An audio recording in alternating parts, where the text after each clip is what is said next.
Welcome to the Lead and Deliver podcast. We are glad you are here. Let's get into planning. Enjoy the show.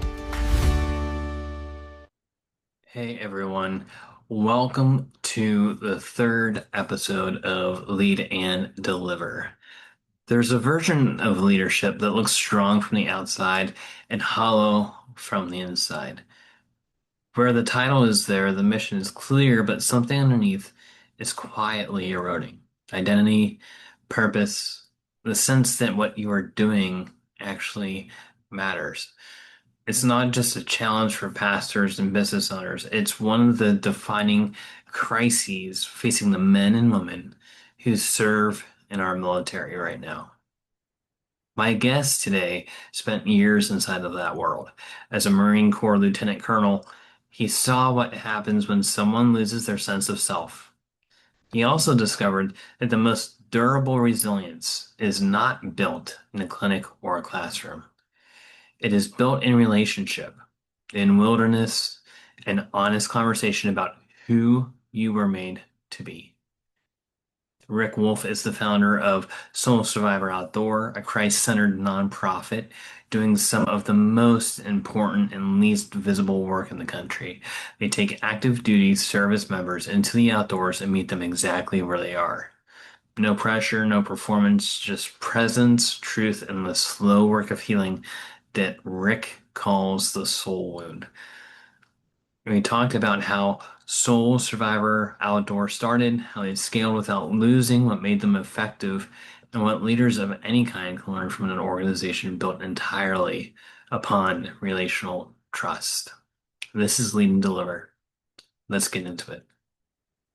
Okay, everyone, welcome back to Lead and Deliver podcast. We are on episode 3 now. We have the wonderful Rick Wolf on with Soul Survivor Outdoors today. Wolf is a retired Marine Corps Lieutenant Colonel with 29 years of service and 34 plus years of leadership across private, defense, government, and nonprofit sectors. In 2014, he founded Soul Survivor Outdoor, a Christ-centered outdoor adventure nonprofit dedicated to building resiliency and spiritual fitness in active duty military service members. And that concept originated during his assignment in 2013 as officer in charge of the Marine Corps' Wounded Warrior Detachment at 29 Palms, where he witnessed the medical and psychological care alone did not address the deeper moral and spiritual damage service members experience from combat exposure. Soul Survivor Outdoor now operates nationally across multiple military installations, providing outdoor adventure experiences such as rock climbing, skydiving, horseback riding, combined with a faith-based conversation on identity, purpose, and resilience. So, all of that being said, thank you, Rick, for coming on. Josh, thanks so much for having me on here. It's a pleasure to hang out and learn about you and share a little bit more about SSO. Absolutely, absolutely. Thank you again so much for having you on, coming on. It's a pleasure and an honor having you on. We love veterans and we honor your service and thank you for your service.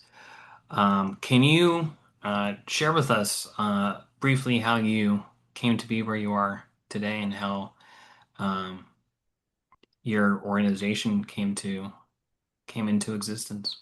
You bet. You already mentioned time in service. So, spent a lot of time in the Marine Corps. Had met the Lord and become a Christian at a very young age. Like many people, lots of trials, tribulations, struggles, and everything. And you live very long and you experience a lot of life. It's just normal.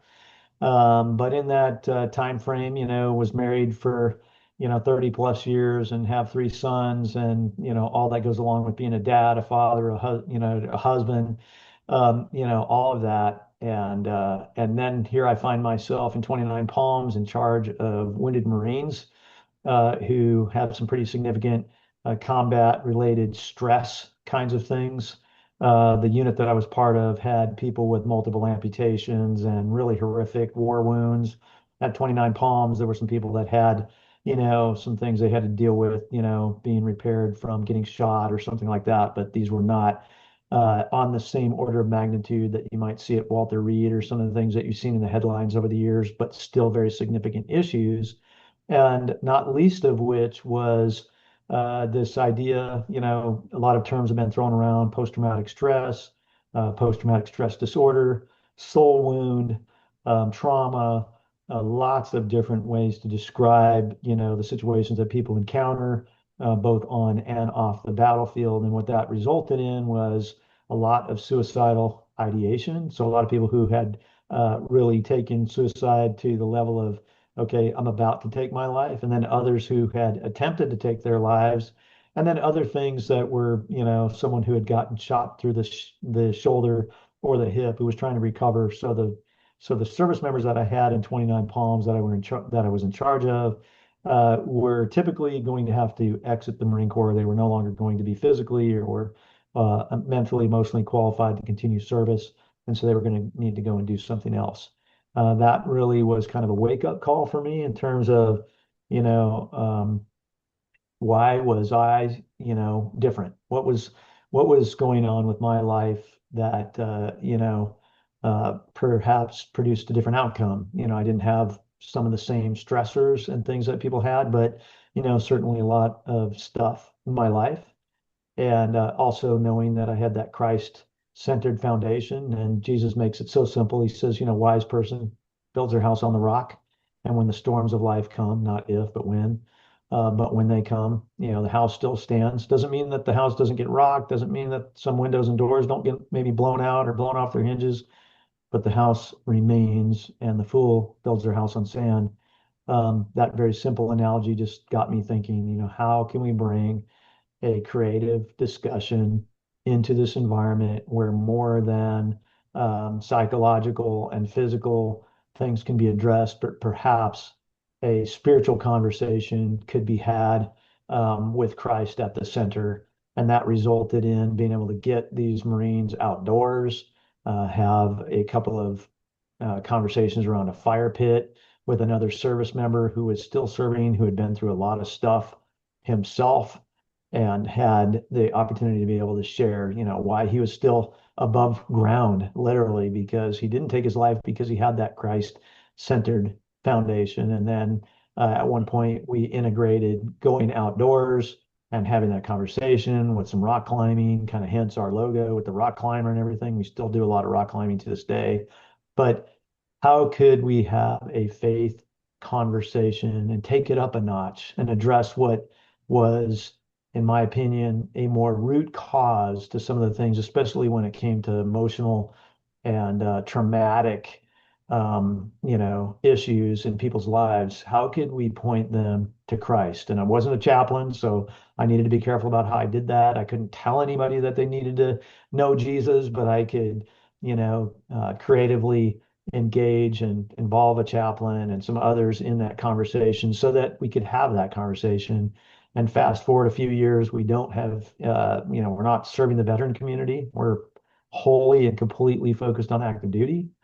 We Mhm. are working with commanders and chaplains and other senior leaders to basically bring our program alongside the military in this resiliency space, because even the most pragmatic of atheists knows that you need a cause bigger than self and even bigger than your degree or your career or whatever, to be able to function well, both on and off the battlefield.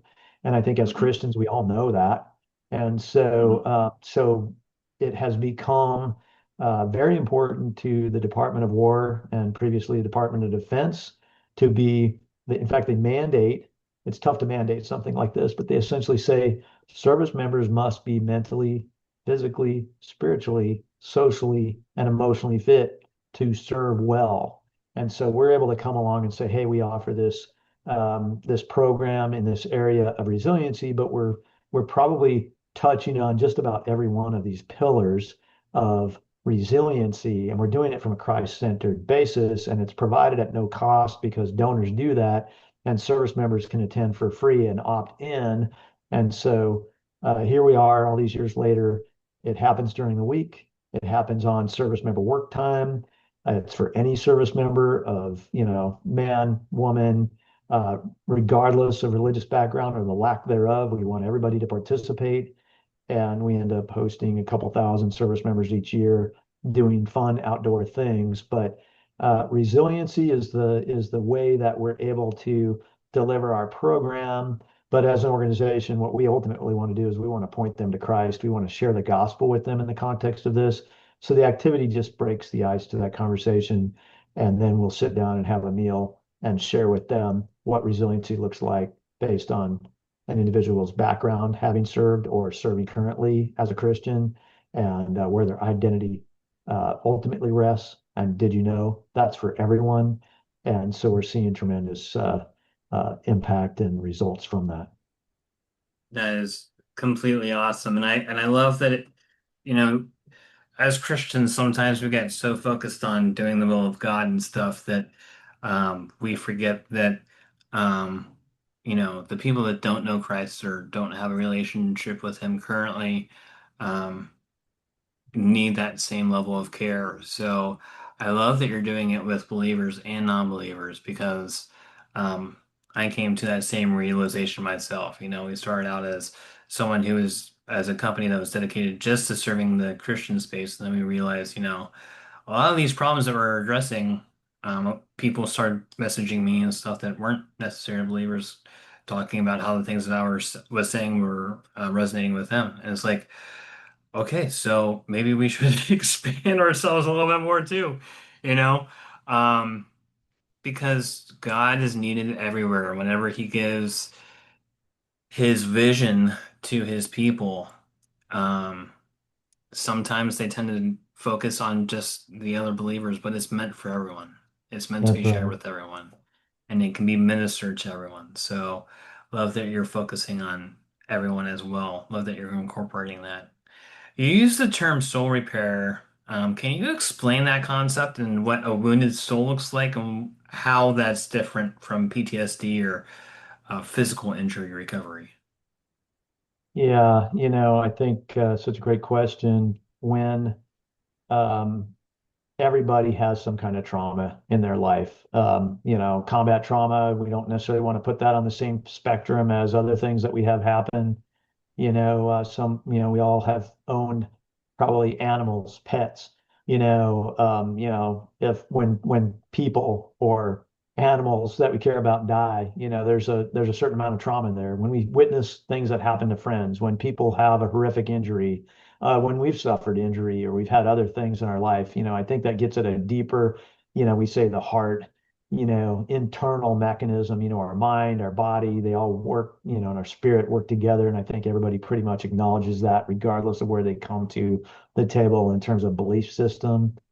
Right. And this trauma, we especially since probably a lot of your audience may be civilians who haven't served, you're not exempt from life problems, issues. A child who had a physical disability or a friend who committed suicide or something, or things that you've witnessed could be an automobile accident that, there's no reason why you should have been there, but you were. And that just really gets at, your gut, your a visceral feeling to your inside. You can oftentimes flash back on those things, or you have these memories that you wish you didn't have. If it's specifically related to combat, I think that because, whether we acknowledge it or not, we're all made in His image. And I Mhm. think there's, Solomon gets at this where he talks about, a sense of eternity being in the heart of every person. And so, there's something that even when we can't fully grasp it, when it's this intrinsic value that there is on humanity. Even when a police officer has to take the life of somebody who's clearly evil and they're doing harm to somebody else, there's a reaction to that because you've taken the life of a human being. When Right. you're in combat, same issue. You can be very clearly dealing with some people that are quite evil, and but they're still a human being. And I think intrinsically we know that they are, and so that creates some internal conflict. And so I think that's really what, between the internal woundedness, and you can call it soul wound, post-traumatic stress. I mean, it's all really essentially the same thing. Soul wound, It's getting at something so much deeper inside of you. And then how do you address that? And if you know the Right. Lord, then you have a lot of conversations with him because he says, hey, bring everything to me. You have your own on-call, counselor. The old hymn says, I want to walk with you, talk with you, call you my own. And, I find myself praying, constantly. Well, when you don't have that, there's that complete disconnect. It's pretty tough to unload this stuff or cast your cares, your burdens at Jesus' feet, or come to me all, everyone who's laboring and having a difficult time. And so I think we all have these things. It's on a spectrum, first responders, firemen, people, ambulance drivers, people who are out there, they have a lot of the same struggles and issues. So it's not completely unique to the military, but it's definitely something beyond being able to process, in a mechanical kind of way. It's really hard when it's an emotionally driven thing that's gotten at you because of something that's happened to you or around you to wire diagram it out and then just come up with with the logical conclusion and, oh, okay, now you're okay. Right. It's just not that simple because we're such complex beings. And so hopefully that answered your question. Absolutely. It did. Thank you. Um, I love that. And let me just ask you this. So, Soul Survivor Outdoor uses obviously outdoor adventures, rock climbing, skydiving, and horseback riding as the vehicle for faith conversations and those soul wound repairs that we were just talking about. Um, how do you connect those things, and why use outdoor adventure for your chosen platform? Well, you don't have to read too much about the current generation. They value authenticity because they spend a lot of time on various media platforms and they can know that the person sitting next to them in class is posting all this great stuff, online, but know the real person and know that the two don't match up. So authenticity is a huge vehicle to being able to speak some life into the service members. And I also want to address that, not everybody necessarily has these deep, visceral, guttural wounds that comes to our program. We also want to get ahead of that issue and basically point them to the one who deeply cares about them, who knew them before they were born in terms of what they were going to be, who they were going to be, calling them to their various talents, abilities, and all that stuff. So we want to get ahead of these things as well. And so being able to invite them into an outdoor adventure, today we have, I think, 40 or 45 soldiers from Fort Carson, Colorado, up in the mountains with our area director, Randy Garcia, doing whitewater rafting. We welcome them in. We've got snacks. There's, a lot of them, they like Monster drinks, trying to make an advertisement for a Monster, but, they're drinking Yeah. some drinks, they're having some cookies or snacks or whatever. We have the benefit of that rafting company also being a Christian organization, so they'll pray over the event and just kind of very quickly, hey, just want to pray for safety and welcome you all here, and then get on the river and do something engaging and physical. This the all of when we first started, it was more like, hey, it would be fun to do these things. It would be a much easier way to have a conversation than like a street preacher or something like that, right? And Right. also, we know that most of these young people are not necessarily hunting down a church and darkening the door of a church. So it's like, okay, the outdoor adventure gives us the ability to go to where they're at, create an authentic environment, give them something where it's like, okay, we're breaking down some barriers because what's the motivation of this organization to just hang out with us? And so it just really helps people engage, relax, they're coming largely because they want a whitewater raft or they want a horseback ride or sky, whatever it is that we do outdoors. Mostly they're coming to do the outdoor activity. So we kind of ease into the discussion and get to know people during these day-long events before we start, providing some ideas, thoughts, direction for, and so it just that outdoor thing just breaks down so many barriers. And a lot of successful organizations out there doing this, been doing this for a long time.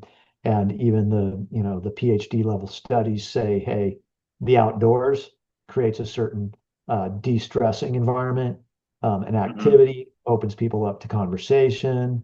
some shared kind of challenge. So if you're rowing together on the river, that kind of helps.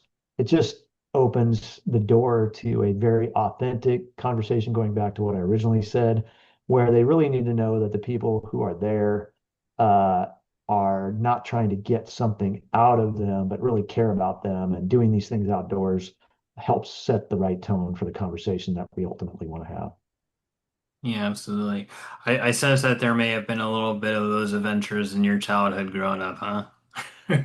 Yeah, did some whitewater rafting and backpacking and some other things that were fun. And then, the Marine Corps is a pretty adventurous organization. So, and there are some things I want to do in the Marine Corps, like jump out of a plane, and never got the chance to do that. So then we throw in some of those kinds of things because we know service members, there's a lot of people who sign up and they didn't necessarily sign up to sit behind a desk. Right. But the Army has, HR, and they have accounting, and they have supply and logistics. And so, the vast majority of people serving in the military are not in specifically combat roles like infantry, artillery, tankers, things like that. And people may have joined the military to do some adventurous things. So we also provide that opportunity to do some fun, engaging stuff that they might have thought they were going to do in the military that they either haven't done or they haven't done in a long time. And so there's a little bit of adrenaline opportunity there and a chance to do something fun, and that's a great way to invite people into something. That's awesome. We're a huge fan of the outdoor stuff in our family, and uh, I, we take the every opportunity that we can to be outdoors, and it's great to see an organization that does that and is operating in that capacity. Um, your core message to service members centers on their identity in Christ.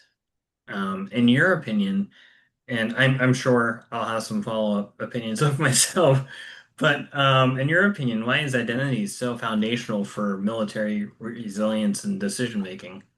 Hmm. Yeah, I think it's important for everybody. And if you look at our culture at large, we live in the United States, so it's hard to speak about other cultures and countries, but we can certainly speak to our own. And there seems to be a lot of struggle over what identity actually means. And there are people that are pursuing, things that in and of themselves are not necessarily bad things to place some of your identity in. If you kind of categorized identity as a small I and a capital I, Hmm. small I might be, I got my project management certification, or I got my degree in biology, or I've been serving in the Marines for 10 years, or I'm an Army Ranger, or I'm a football player, or whatever it is that people like to put in there. And then there's some other things that are not very positive, and I won't get into all those, but there's just clearly a searching for purpose and identity, especially amongst young people. That is not unique to the military. You see it everywhere. You see it on college campuses. You see it through some of the political stuff that's going on. And so, I think God really just guided us into this area because I don't know that we were specifically, we hadn't done a PhD longitudinal study to go, okay, what's the primary core issue that people are having? But Right. identity is so critical. And as a Christian, we know that, in Genesis, God says, "You are made in my image." That's the big I identity that we want to get to. Somebody like Coach Dungy, who coached the Colts a number of years Hmm. ago to a Super Bowl. To this day, he says, "I'm all about football, but my identity is in Christ. So my identity is in my Creator. There is Right. no bigger identity." And I think that culturally, when we're searching for identity, that's the identity we ultimately need to get to.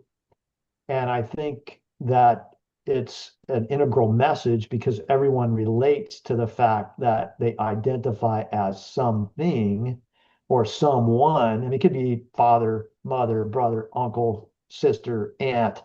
It's a lot of places that we put our identity, but there's only one that's rock solid and immovable. And that's when it's connected back to the creator of the universe who says, "I created you and you exist for the purposes and the plans that I have for you. And so that's why I think that's so critical. And it's critical to the military specifically because for a commanding officer, somebody who's leading the military, you need people who understand who they are, where they're going. They need to be well grounded. They don't need to be deployed and then, basically falling apart on the battlefield, not because of physical wounds or something, but because they just simply can't function well because they're having some struggles about who they are, what their purpose is, and things of that nature. And so it's kind of a root cause sort of issue. It's even a root cause issue, probably when it comes to things like suicide, because they don't have hope because they don't know what their ultimate identity is. They're putting it in very temporal kinds of things. So I think that's probably why it's most critical for, well, it's critical for everybody. So it's hard to say that it's most critical for the service members, but it definitely is important to military service. Right. And I totally agree with that. And, it's important because, whenever you find your identity is tied to your purpose, right? And so when you know what your purpose is and what the end goal is for you, and when the Lord showed me my identity, it your whole life starts to make sense, and everything that happened to you previously and your future kind of lines up a little bit um, more noticeably, you take notice of it. You're able to hold fast to what the Lord is telling you and how your life is shaping out because you know what the purpose is at the end of it. And it's really an amazing thing to watch and lead people through. I'm curious as a follow-up question uh, to that conversation, how do you guys walk through that with people, especially without everyone in the program being believers, it's kind of easy. I would say it's kind of easier to do it whenever the whole group is faith-based and the whole group is are believers. That's not always the case, but it tends to correlate to be easier. But especially with non-believers added to the mix, how do you guys do that in a way that isn't, you know, abrasive, I guess, to Right. to people? Yeah. Yeah. Well, we do kind of essentially have an outline. You and I were talking about standard operating procedures and things like that before the call.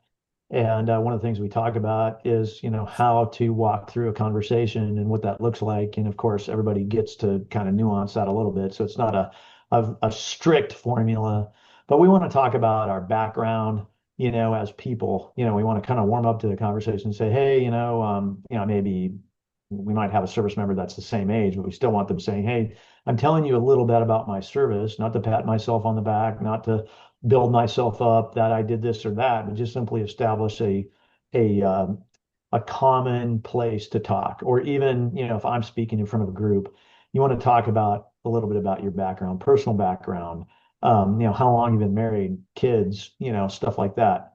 Military service, where that comes in. Then we might transition into, hey, that's really important. Most people have heard this saying, especially from Marines, they'll say, hey, once a Marine, always a Marine. That's great. And we all take, some maybe hopefully healthy pride in having served. But that's not a big enough identity, right? So we can talk about, hey, I served a long time in the Marine Corps, and how have I managed to continue to function and stay, upright, whatever degree of sanity I might have. Well, my identity ultimately is rooted and grounded in the creator of the universe. And you might even you're going to ask some questions. What does resiliency look like? What do these things mean? What is it to be spiritually fit? Have a conversation, engage that crowd a little bit and get that, because these are terms that they understand because the military is throwing them around all the time. Sometimes it's a bumper sticker like, hey, we got to be resilient. Okay, well, let's talk about what that means. Is it more than a bumper sticker? And they'll give some really great answers like being able to bounce back, being able to stay in the fight, things like that. So they understand these terms. So you're just walking them through some stuff that they understand already.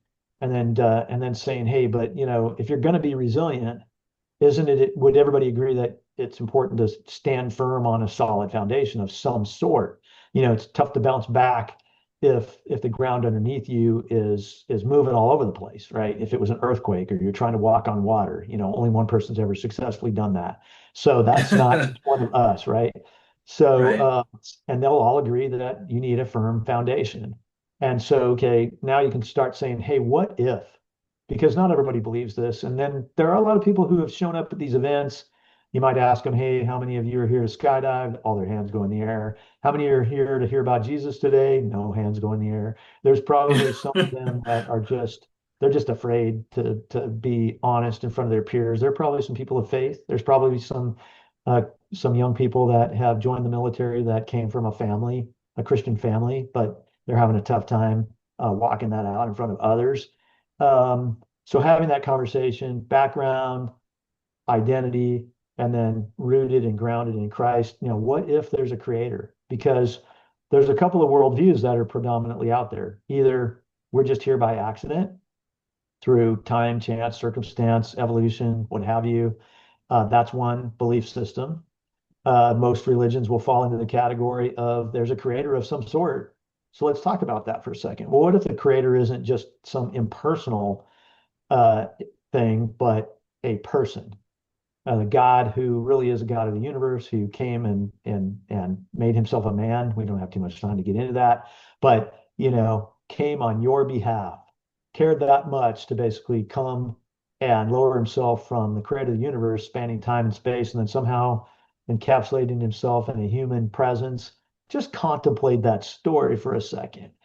And through this conversation, we get just massive response because number one, you have people who grew up in faith and they kind of walked away from it, like they do in college campuses. Same thing happens there, or the workforce. And or they never really heard the message in a way that's like, you have a creator that really cares about you. There's an identity that's so much bigger than anything you could ever accomplish. He came on a rescue mission to be there for you and then walk them through what it might be like to receive Christ or to return to him. And then amazingly, I wouldn't believe this if I hadn't witnessed it countless times at this point, that 30 to 40% of service members who will attend a day-long program, I would expect the same thing's probably going to happen up in Colorado today. I mean, I say expect. We need to pray that that would happen, that people who Right. are on the fence or thinking about this will invite God back into their life or invite him in for the very first time. But 30 to 40% of them are doing that at any given event, typically year over year. And so, yes, walk through that whole conversation, do it carefully. And also remember, we talked about how that activity factors into it. We've kind of had several hours with them to just be real and normal and all that. And I think sometimes Christians overcomplicate this whole process,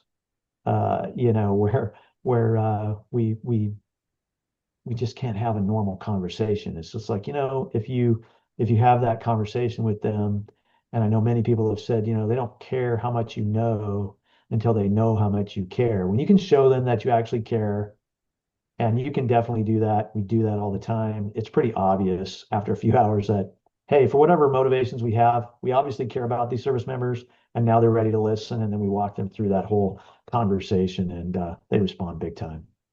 That's awesome. That's huge.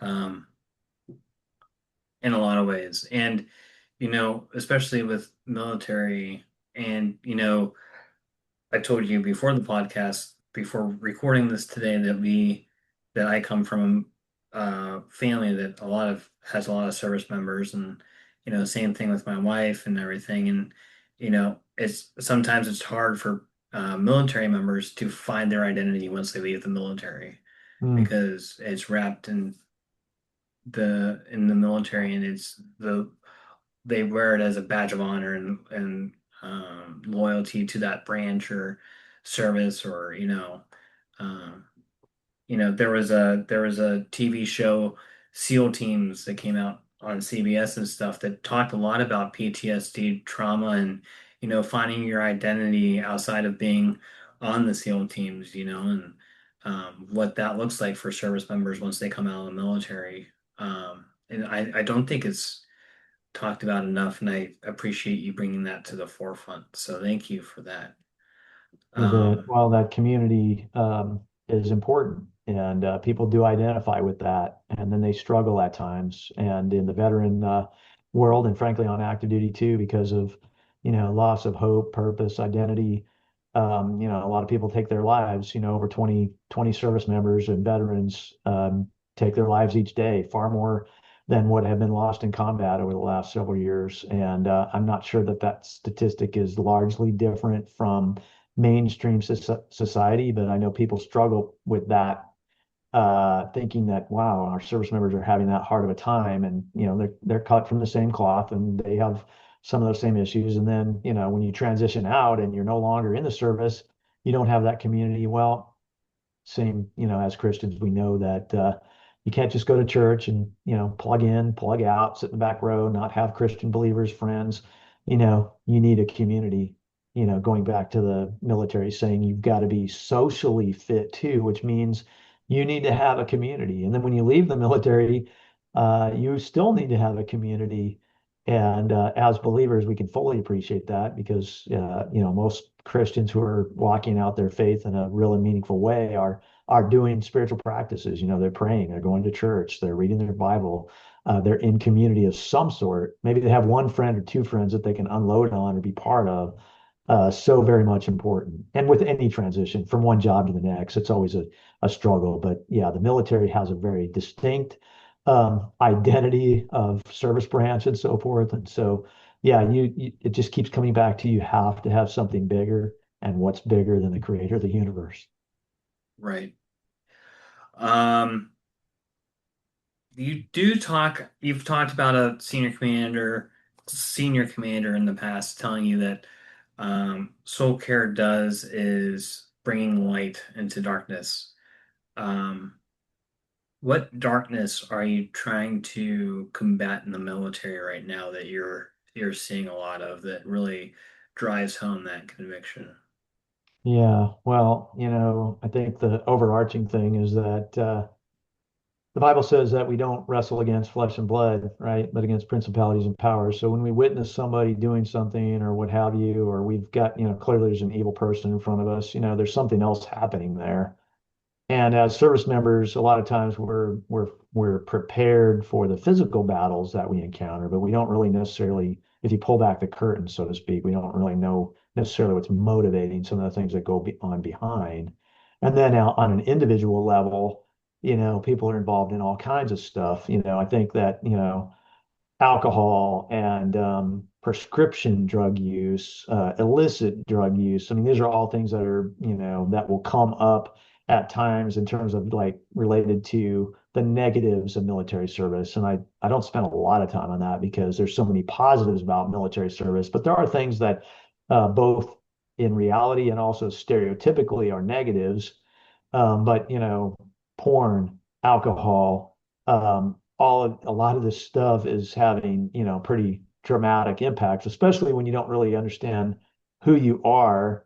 And then our nature is, other than those who have completely and totally seared their consciences, when we engage in that kind of stuff, then we just add another layer of guilt and shame and all this kind of stuff. And it's not meant to be there. It's not the path that God set out for us. It's not the best that He has for us. And so, there's an awful lot of darkness in those kinds of things where our focus, even video games, there's a lot of stuff in video games that can be very dark and perhaps even, I try to be careful about how often I use a word like this. There's some demonic influences out there. Mhm. We get wrapped up in that stuff and we don't even know it. And so there needs to be some light shined on the whole thing, and the main issue is to maybe leapfrog a lot of these issues and just point them to the light, because Right. then a lot of this stuff will just take care of itself over time when people are actually walking in the light. I completely agree.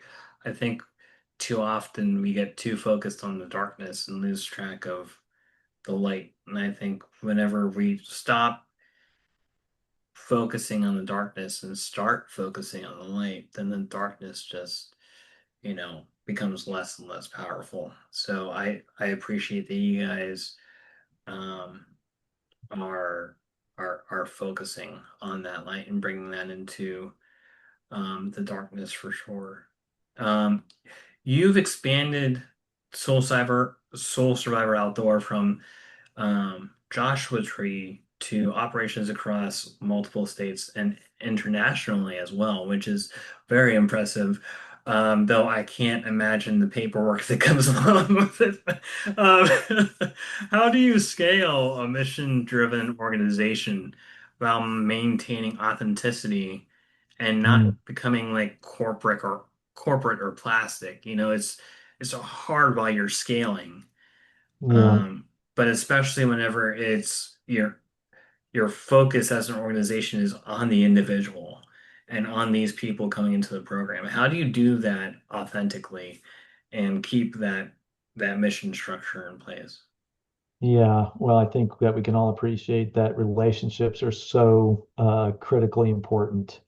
And so the people that are on our team that, whether that's Texas or Colorado or Tennessee, there's some deep relationship encounters and things that have happened there where these individuals have participated with us before they ever became an area director you know, and there's some great organizations out there that do things, in an amazing way, like Chick-fil-A and everything. There's such a process to basically figuring out who that person is who's going to be a store owner. They call them operators or something. But, so we do some of those same kinds of things, which really are just so relationally driven and understanding that the person has the right heart, and not simply having a corporate approach. The other thing too is and this one can be challenging even for Christians. It's like, where is God guiding, right? Like, there's been circumstances that have led to growth in certain areas, like during COVID. Part of the impetus for going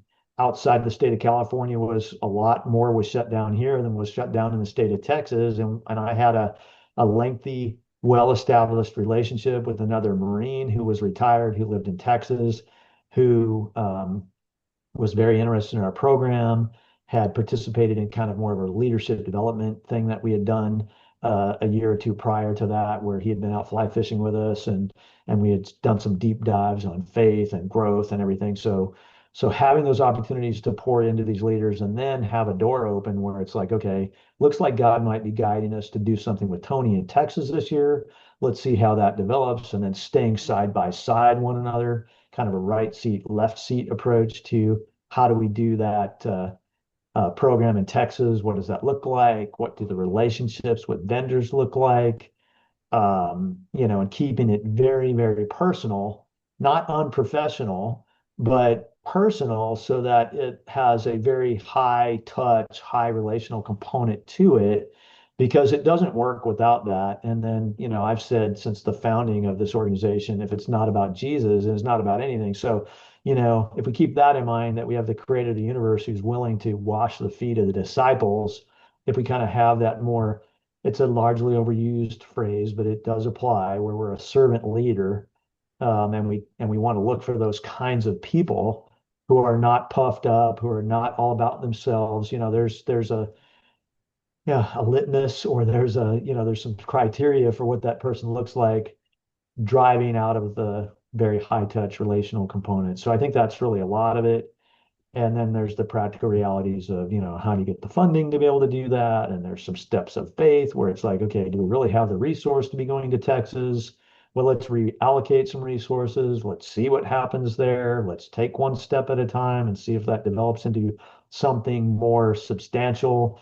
In Tennessee, we had a senior leader there say, hey, is this a one-off event as you come here? So this would be indicative of let's see what happens next.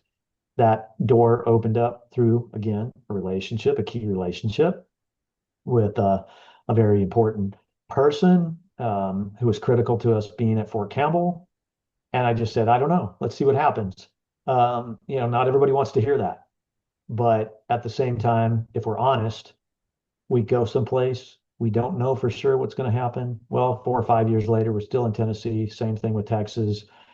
Same thing with Colorado. So we've gone places where we felt we had the right key relationships there. then we've been able to stay there because the finances and resources have been available to be able to do that. And the relationships, this is getting to be a broken record kind of word, right? Relationship, Right. relationship, or relationship. That's Right. really what it's about. That's how you keep things going in the right direction. And it doesn't mean you don't have struggles or that you don't have challenges. You don't have to reel people back to what's the core value. But if you start there, if that's your aiming point, then and you understand that that originates from the concentric circle of, hey, if it's our relationship with Christ to begin with, and then with others, if we keep that in the right spot, then that's super critical to be able to do this thing and not just be some corporatist entity that becomes not focused on Christ and not necessarily human, engagement kind of level sort of stuff. Right. That's awesome. Um, Along the same track, we mentioned internationally, you launched a program in Poland. What did that conversation look like? And especially not just, um, I don't know if you're just operating with U.S. military personnel in Poland or if you're operating as well with their military and kind of doing a joint service type of mission statement over there. But how did you bring that ministry to military context in other countries, not just the United States? This is a very interesting situation that developed out of something we were doing at Fort Bragg, North Carolina. And yes, it is with military people, U.S. military in Poland. And thus far, we've been over there a couple of times to support the same unit that's in Poland. That's Army. But this is where I would say God absolutely guides and directs what we're doing. And there's times when we get in the way and we think we're going to do a certain thing or whatever, but God has opened these doors. Because I've had people specifically say, Rick, it seems like you're spread all over the place. Have you saturated the market, so to speak, in San Diego County? Well, there's 200,000 plus active duty military in San Diego County alone. We might host 500 to 1,000 at the absolute top level per year in San Diego County. So, no, we have not saturated the market here. So we've gone to other places because God opened a door. California shut everything down and made it impossible to operate here, but Texas and the Army made it very plausible. We had a key leader there through relationship that allowed that to happen. The same thing happened with Poland. We were doing an event in North Carolina. God will use all sorts of things to accomplish his purposes, including my sarcasm. I said to yeah, I said to that Army colonel that was there at that event, I knew they were deploying to Poland in support of, in peripherally in support of things that were going on in Ukraine and continue to go on in Ukraine. And people may not know that, U.S. military is pretty engaged peripherally, in some countries surrounding Ukraine, hopefully to contain everything there and not have it spread. But I made a comment to that Army Colonel, Jay Hardy. I said, Jay, um, when you're deployed, heck, who knows? Maybe we'd be able to support you in Poland. And it was kind of like, ha ha. No sooner did they get deployed to Poland, and one of his leaders reached out and said, "Hey, Jay told me that you mentioned Poland and maybe being able to support us. Were you serious?" And I said, "Yeah, I think we are serious. I'm not exactly, I'm not sure how that's going to happen. That's a mind blower, in terms of how God operates. So, okay, sarcastic comment now becomes, were you actually serious?" Richard Davis, who's our leader in Tennessee, was doing some short-term mission stuff at a seminary, and still to this day does this in Ukraine. And I said to Richard, "Hey, Richard, when were you planning on going to Ukraine?" "I'm going at this time." "How are you getting in and out of Ukraine?" "Well, I'm flying into Warsaw, Poland." "Hey, Richard, how far is Warsaw, Poland from Poznan, Poland, where the army is currently located?" And he said, "Oh, about an hour and a half." I said, "How would you feel about staying a few extra days and doing something with that unit in Poland?" "Sounds great to me. Let's see if we can work it out." So we found it out an outdoor venue that would work for us. We shipped some stuff over there, books and T-shirts and other things that we give away, as resources to people who attend our program. we coordinated with the unit to get some folks out doing high ropes course and zip line and so forth with a Polish company that was close by.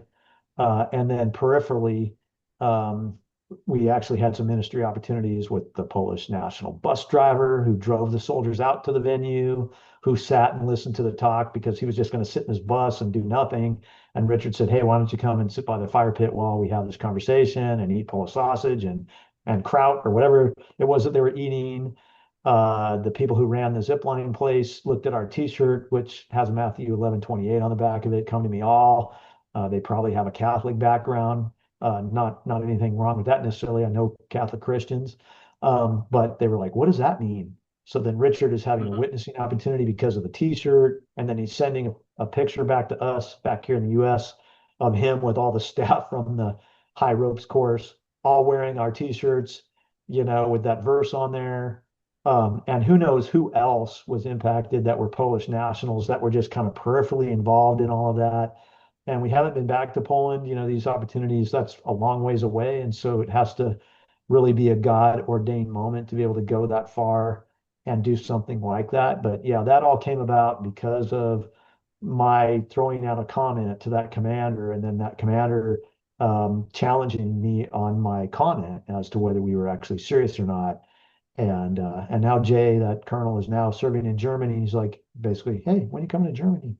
So I don't know. I'm not sure what the answer is, but it really just boils down to, where's God leading? And then do other people who admire and partner with what we do, are they willing to write checks and maybe travel with us or get involved? Because it takes a lot, as you can imagine, to do those things. Yeah, that's so awesome. And um yeah, I love that. I love that you guys are going into different countries and having the opportunity not just to impact the military members, but also the local companies and individuals that you're interacting with there as well. And we have a So lot I of different vendors that we interface with. Not every horseback riding company is a Christian company. Not every, in fact, there are industries where you might not find that many Christians. We have skydiving people that we're involved with, surfers that we're involved with, rock climbers. That these are all like little subcultures within, the world. And then they're witnessing what we're doing, and they're getting paid to do what they do, providing the expertise that we need for whether it's rock climbing or skydiving or whitewater rafting or whatever. They're providing those services, but we're having witnessing opportunities there too, with people groups that most Christians wouldn't necessarily even have the opportunity to have influence with, through, and on, because we work with them all the time. right. It's great. Um, well, I hope you get into many more countries because that witnessing opportunity is great. And we have service members stationed all over the world, so there's no shortage of service members that would, I'm sure, fight for that opportunity to have you come out there. Um, your area directors share their personal faith journeys all the time and life experiences at the events. Some were even, at 9/11, which was a huge moment, not just for our nation, but for the entire world, and the kind of ripple effect it had. Um, I mean, we talk about this whole conversation has been about relationship, but how important do those personal testimonies operate in what you do and um, how you cultivate that trust and relationship?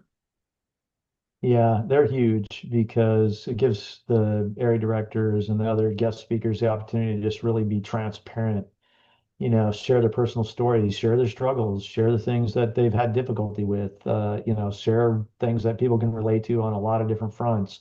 Most service members now wouldn't they know about 9/11, but they weren't around during 9/11, so they may they're removed from that somewhat, but they can identify with the struggles and the issues that Tony Smith, our area director, who, when he was a Marine on active duty, was there at 9/11. He was a law enforcement guy. He was a dog handler. They were there to do some bomb sniffing at the UN for an event that would have occurred like the next day, but never did because of what happened with 9/11. And so now he's stuck in New York because he can't get a flight out. And military leaders are retasking their dog teams to do other kinds of missions, which they're, either suited or not suited for, but they're there.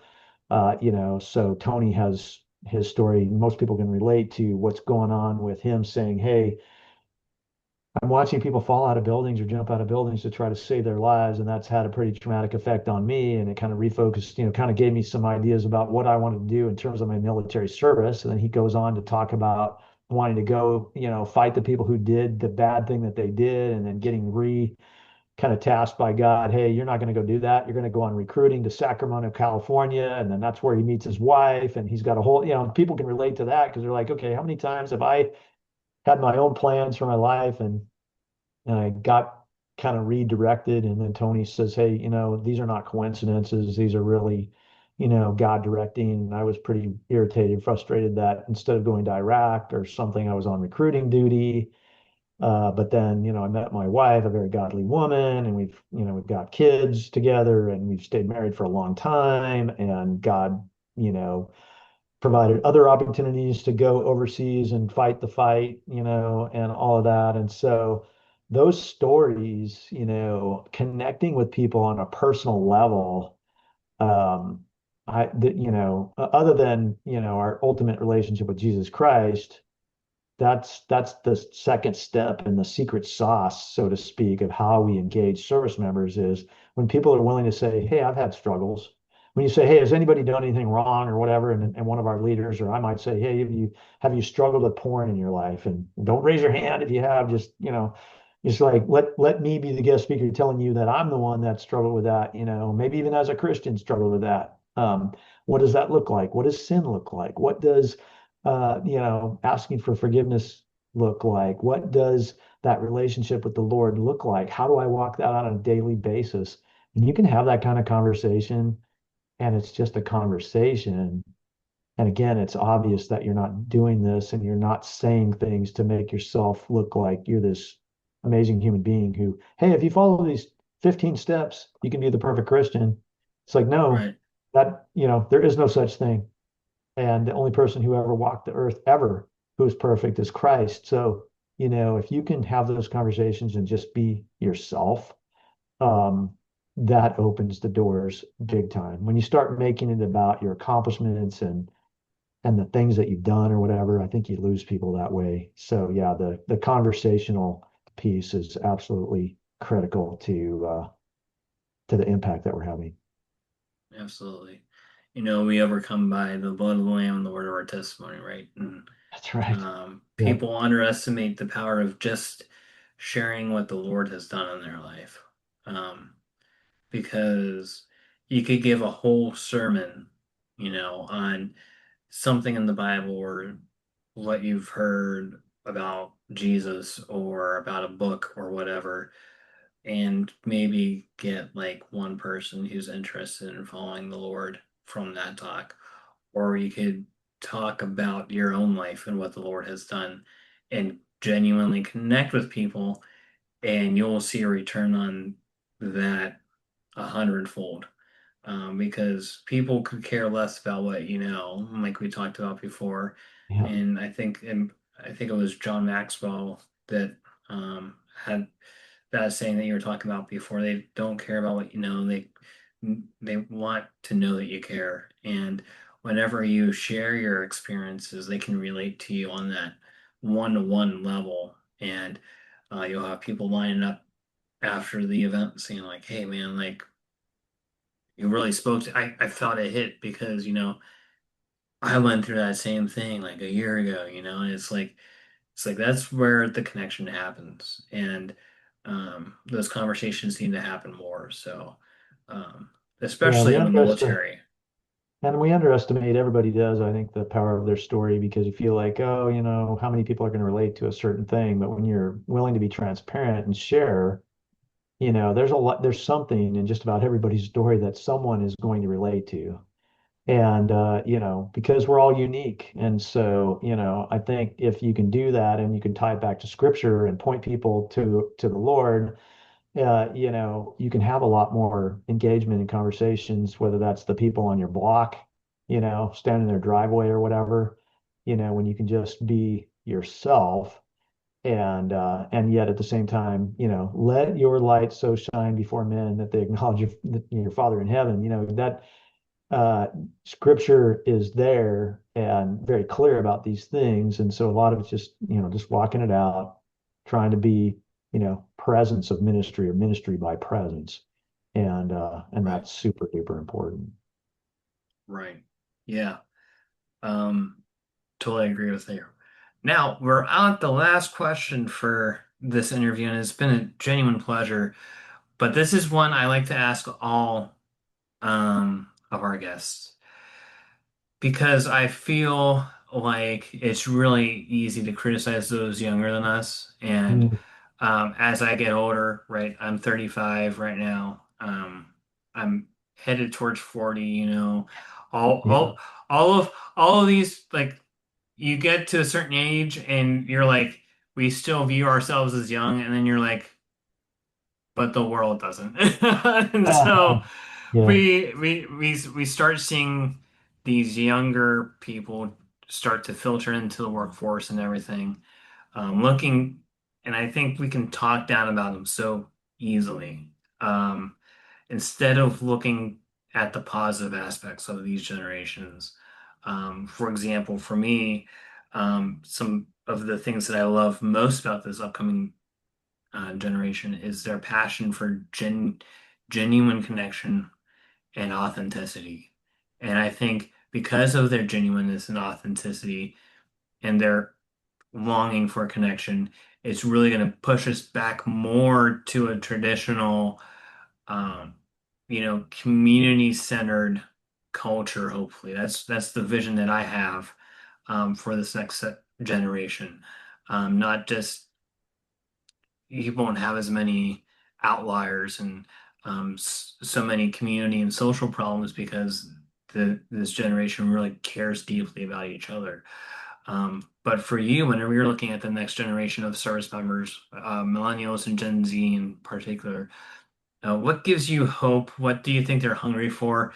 And how does your organization meet that hunger? Yeah. Well, I'm encouraged because, they are passionate and they are continuing to serve, and they're looking for that purpose that's bigger than themselves. And they won't always define it the way that we would as believers, but it's definitely there. And so, Mm. yes, every generation, it's that whole, well, when I was in school, I walked uphill both directions, through 3 feet of snow, barefoot on lava. It's like, okay, well, Right.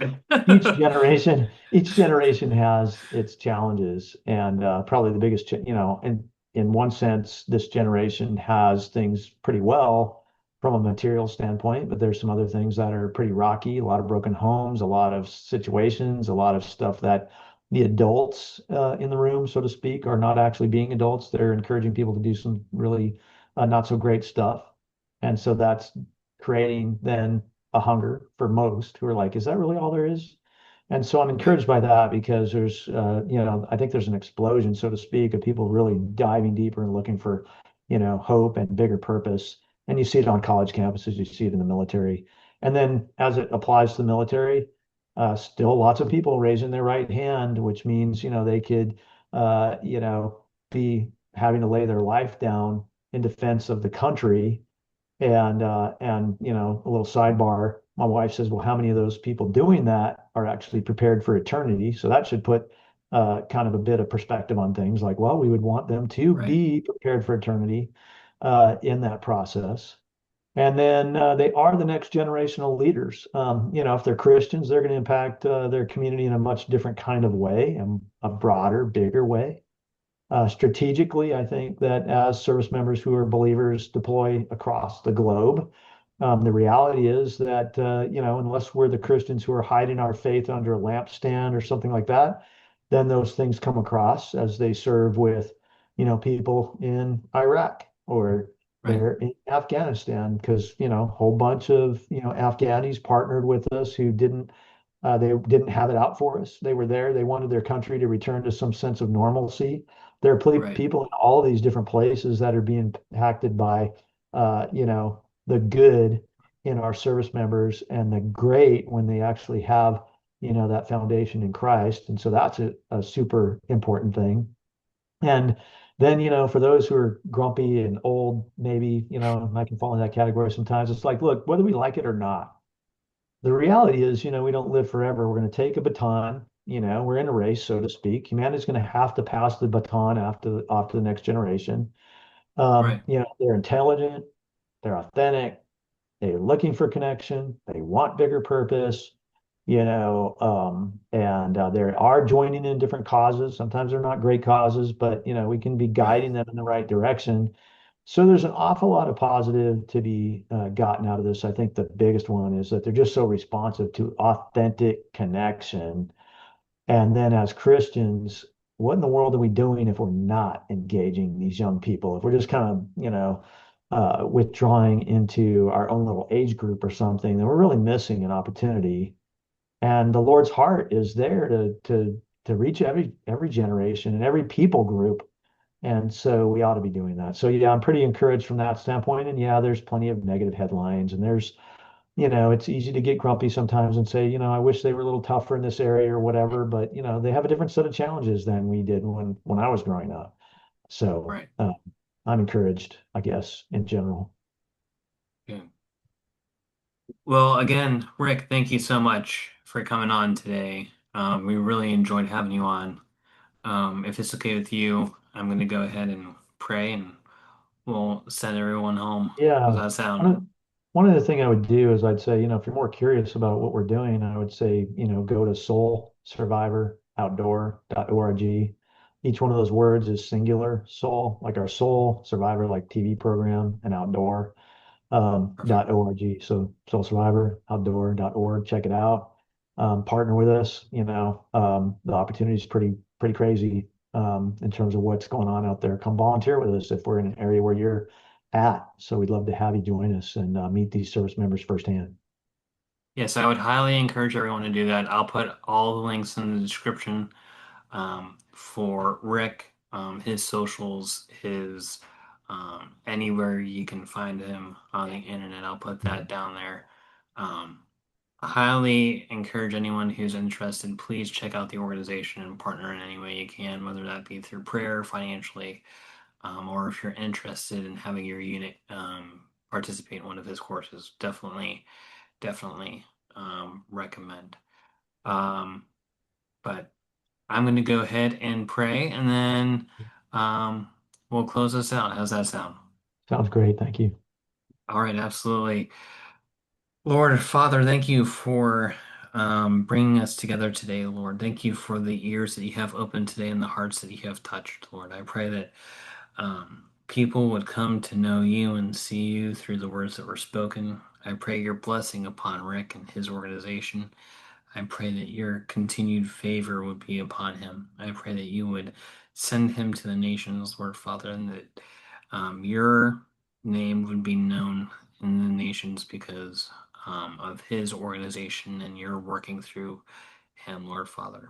I pray that each individual that is touched, Lord Father, would come to know you as a Savior and Lord, and that the testimony would be multiplied in heaven when he gets up there.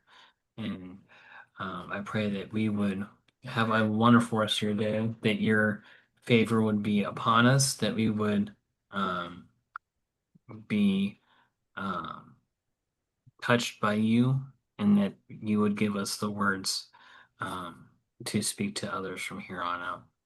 Lord, we thank you for today in this conversation, and we ask that you bless it. In your name we pray. Amen. Amen. Well, Thanks, Josh. Appreciate it. absolutely. Rick, thank you again for coming on. Everyone else, I pray that you had an awesome time listening to this conversation. Don't forget to take the time to step back to see things clearly so that you can lead courageously and steward faithfully under Christ's authority. Thank you, everyone, and we'll see you on the next podcast. Hey, everyone, Josh with Kingdom Planning with you again. Thank you so much for watching the previous recording. I just want to let you know that we are here for any of your leadership needs. Right now, we are doing market analysis, risk management, and risk analysis, but we help people discover things that they may not see in a faith driven culture. So please make sure you check out our free resources below. We have the Leadership Clarity Field Guide, but we also have a free market analysis snapshot for your local market available upon request. We also have a Leadership Clarity Scorecard where you can see if there's anything that you might need to work on in your leadership context to operate efficiently. And that is also free. It's real-time scorecard. And you also have a hidden strain scorecard as well to see if there might be any hidden strain lurking beneath the surfaces there in your organization. So please make sure you check those free resources out, as well as all of our other resources at kingdomplanning.org. But all the links to the free resources are in the description, as well as to our book, The 5 Hidden Strains of Leadership. So please make sure you check those out. If you have any concerns or questions for us, please reach out to me at upthegraphj@kingdomplanning.org, and I will get back to you as soon as I get your message. Or you can reach out to us at kingdomplanning.org/contact, and we will get back to you as soon as we receive your message. We really appreciate all of your support. Stay blessed and have a wonderful rest of your day.